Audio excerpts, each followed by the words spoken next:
श्री गुरुदेव दत्त. माझ्या दिव्यात्मन मित्र हो, माझ्या भक्तिमती माता भगिनींनो, गुरुचरित्र एक आध्यात्मिक बोध आहे.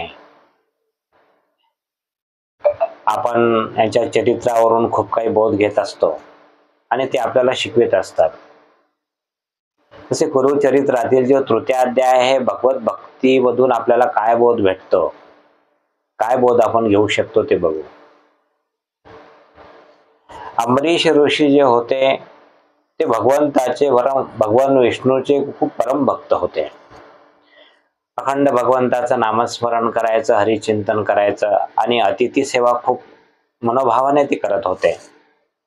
एक वेळेस त्यांनी द्वादशीचे व्रत केले आणि द्वादशीचे व्रत केल्यामुळे त्यांना जो पारणे फेडण्याचा जो वेळ होता, त्या वेळेमध्येच त्यांना भोजन करावं लागत असे. पण त्याआधी जर कोणी अतिथी जर आला तर आधी अतिथी भोजन अतिथीला द्यावं लागत होतं आणि नंतरच आपल्याला जेवण करावं लागत होतं किंवा पारणे फेडावे लागत होते. असे द्वादशीच्या व्रताचे ते नियम होता. मग एक दिवस अशी द्वादशीचं व्रत होतं आणि पारणे फेडायचे होते आणि पारणे फेडण्यासाठी थोडा वेळ राहिला. तर दुर्वास ऋषी जे होते ते यांच्या व्रताचा भंग करण्यासाठी त्या इच्छेनं ते अमरीशाकडे आले. मग अमरीश ऋषी घाबरले किंवा दुर्वास ऋषी ऐन वेळेवर आले. मग दुर्वास ऋषीला त्यांनी बसायला टाकले, त्याचे स्वागत केले. दुर्वास ऋषी म्हणत, मी स्नान संध्या करून आटोपल्यानंतर मग भोजन करेल. अमरीश ऋषी म्हणाले की आता पारणे फेडण्यासाठी थोडा वेळ आहे, तर तुम्ही ताबडतोब या. तर दुर्वास ऋषी गेले स्नान संध्यामध्ये. तिकडे ते स्नान संध्या करायला लागले. इकडे खूप वेळ झाला आणि पारणे फेडण्याचा टाइम आला तरीही दुर्वास ऋषी आलेच नाही. मग अमरीशांना वाटलं की आता जर आपण जर वेळ लावला तर पारणे आपण फेडू शकणार नाही, व्रताचा भंग होईल. म्हणून व्रताचा भंग होऊ नये या कारणाने त्यांनी दुर्वास ऋषीचे पात्र वाढले, त्याच्यावर सर्व अन्न वगैरे वाढलं आणि मग स्वतः एक पाण्याचा घोट घेतला, म्हणजे गुळणा केला आणि आपले पारणे फेडले. जेवले नाहीत.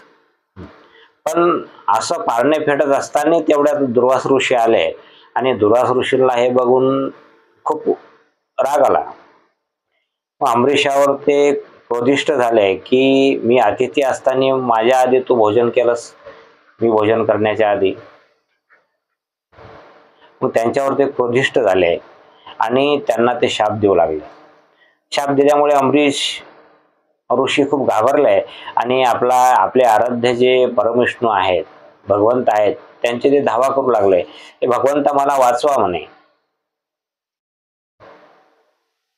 ते त्यांचे नामस्मरण करू लागले. तर दुर्वास ऋषींनी त्यांना शाप दिला की तुला सर्व योनीमध्ये जन्म घ्यावा लागेल, असा त्यांनी शाप दिला. मग अमरीश ऋषी खूप दुःखी झाले आणि रडायला लागले. तेवढ्यात भगवान विष्णू प्रकट झाले आणि भगवान विष्णू प्रकट झाल्यानंतर दुर्वास ऋषींना ते म्हणाले की तुम्ही जो शाप माझ्या भक्ताला दिला तो शाप मी माझ्यावर घेतो, माझ्या भक्ताला मग कधी दुःख होऊ देणार नाही. पण आपल्या भक्त जो अमरीश ऋषी होता त्यांना भगवंतांनी अभयदान दिले आणि तो जो शाप दिला होता दुर्वास ऋषींनी तो स्वतःवर घेतला. म्हणजे प्रत्येक योनीमध्ये जन्म घ्यावा लागेल, म्हणजे भगवंतांनी प्रत्येक योनीमध्ये जन्म घेतला, म्हणजे सर्व अवतार भगवंतांनी घेतले, प्रत्येक योनीमध्ये भगवंतांनी अवतार घेतले. हा शाप भगवंतांनी भोगला. याचं कारण एकच की अमरीश हा परमभक्त होता. भगवंताचे अखंड नामस्मरण करत होता, खूप नीतीने वागत होता, अतिथी सेवा खूप मनोभावे तो करत होता.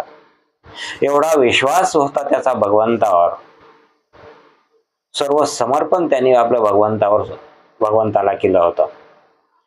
मग असा विश्वास भगवंतावर असताना भगवंत त्यांचा विश्वासघात करू शकत नाही.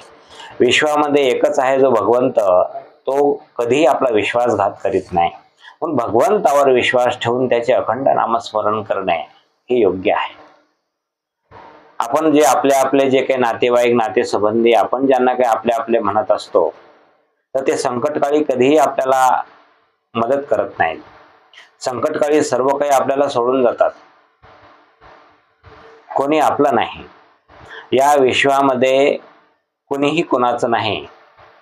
एका भगवंताविना कुणीही आपलं नाही, हे आपण इथे लक्षात घ्यायला पाहिजे. म्हणून भगवंताची सेवा करा, भगवंताचं नामस्मरण करा, त्याची सेवा करा, त्याच्यावर विश्वास ठेवा. म्हणजे भगवंत कधीही विश्वासघात करणार नाही. तो कोणत्याही काळामध्ये कोणत्याही क्षणी आपले रक्षण करेल. आपल्याला ती आपली आई आहे, आपण त्यांचे लेकरू आहोत. लेकरासारखं भगवंत आपले रक्षण करेल.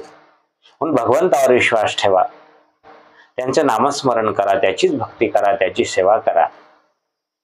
हे या अमरीशाच्या चरित्रावरून आपल्याला कळतं, हे लक्षात ठेवा.